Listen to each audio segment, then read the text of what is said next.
Hey guys, welcome back to my channel. It's your boy Milton here to do another movie review. This time I'm reviewing the movie Iron Man 2. Iron Man 2 is a third movie in the Marvel Cinematic Universe, and it's again directed by Jon Favreau. It stars Robert Downey Jr., Gwyneth Paltrow, Sam Rockwell, Don Cheadle, Samuel L. Jackson, and Mickey Rourke. And also, Scarlett Johansson is now introduced as Black Widow in this film. This movie was released May 7, 2010, and this movie really launched more of the Marvel Cinematic Universe and taking us to we get to the Avengers. The positives about this movie is simple. Robert Downey Jr. does a great job as playing Tony Stark / Iron Man. Again, he kills it.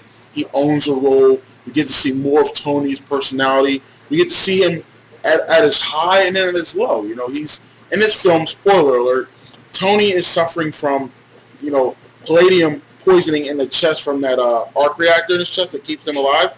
Pretty much what's keeping him alive is killing him, and he has to figure out a new way to come up with a better element to survive.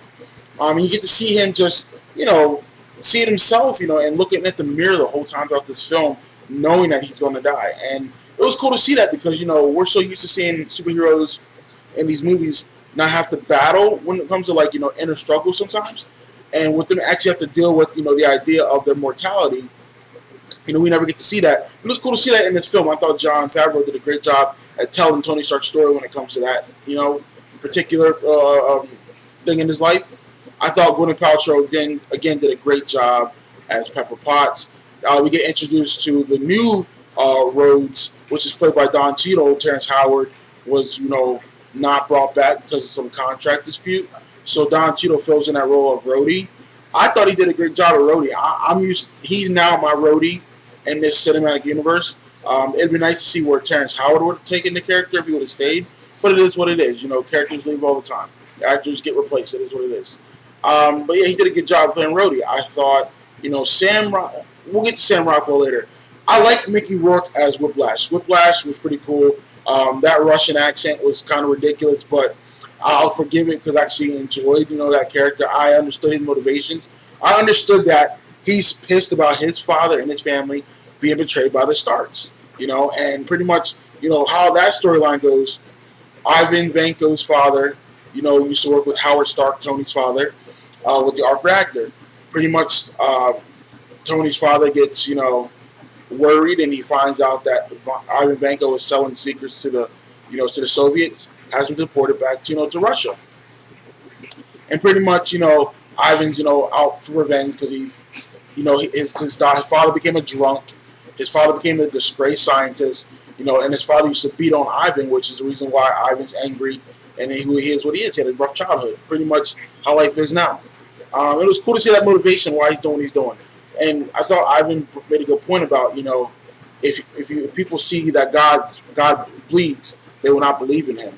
So it was cool to see that, and I like that motivation. I also liked Scarlett Johansson playing Black Widow. Scarlett Johansson, I'll tell you what, at first I wasn't sure about her character in Iron Man 2. I thought she was just some throwaway, and I wasn't really familiar with the Black Widow character when I first saw this movie. But after watching this film, and even seeing the other films that led up after that, her character was really developed, and she's awesome. I think she does a really good job at kicking ass and, and not fucking around. That's pretty much what she does in this movie. Again, Jon Favreau, another positive. He did a great job directing this film. I like this film. A lot of people have issues with it. We'll get to the negatives. And as for that, the negatives is pretty much, the villain. Marvel, and you'll probably hear me repeat this a lot when I do these reviews for the Marvel Cinematic Universe. Their villains aren't the greatest. Let's be honest, people. The only great villain they've probably had is 2 so far. I'll say 3. And the third one we don't even know about yet because we've only seen him in glimpses. I'm going to tell you why. Sam Rockwell's character in this movie is just a joke. He's just, he's just a babbling buffoon who's Tony Stark's rival. He is a rival company for, the arms defense for the government. And he's a clown. He's a clown. He likes to dance. He likes to, be emotional. And I don't know. It was kind of silly to me. And I thought it was a throwaway villain. We didn't really need to have him. Honestly, Ivan Vanko, played by Mickey Rourke, could have been the only villain we needed and been okay in the film. Honestly. That's my biggest negative. I felt that Marvel, for some reason, they skip out on these villains. You look at, and I mentioned the 3 villains that are probably the best ones they've had so far. Red Skull and Captain America Avengers, the first Avenger. I'll talk about him later down the road. And then you had Loki, who was probably the best villain. He is the best villain in the cinematic universe. Loki, brother of Thor. And then you got Thanos, who we've seen in glimpses. We don't know how good he's going to be. We think he's going to be a badass, but we haven't seen him in action yet. So we really don't know what's going to happen with these villains. But the Marvel villains in this whole series haven't been the greatest. Like I said, Sam Rockwell's character throwaway. We could have got rid of him. I'm not paying attention to him. It's whatever. So that's the negative I had. Another negative that people that I've talked to and I've seen on the internet and read about, they talk about how this movie is all about setup for the Avengers and blah blah blah blah and X, Y, and Z. Would I consider that a negative? No, but I can see why that would be a negative for some people because they do a lot of setup a little bit when it comes to like putting pieces in and whatnot. And I look at it this way: it's a Marvel film, people. Their job is to set up the next movie in the whole universe. Like, Coulson in this, Phil Coulson. Oh, that's another positive. Phil Coulson. We can see more Phil Coulson, but yeah, to set up the other films, we see Phil Coulson, putting Tony on house arrest, and then he gets a call from, S.H.I.E.L.D. saying, hey, I need to go to New Mexico and investigate something. He's going to go investigate Thor. You need to see that's going to lead into the next movie. We get to see Captain America's broken shield, or I guess prototype shield in this movie. You have to see that. We get to see, some footage of the Hulk tearing from the last film, tearing up the college.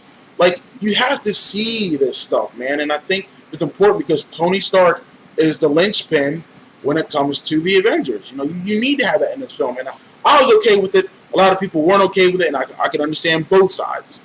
So that's pretty much, how I feel about the film. I'm going to grade this movie as being on point. I like the film. It has a lot of good elements about it, a lot of great action, a great story. You get to see the characters fleshed out more. We get to introduce the new characters, and that was awesome.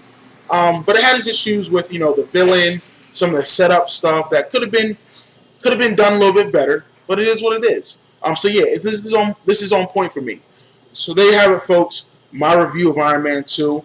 Have you seen Iron Man 2? Are you going to start to watch Iron Man 2 and then just get into the cinematic universe in general? Let me know. Keep a comment down below. That'd be awesome. Let's keep this conversation going. Like I always say, comment, like, and subscribe. Peace.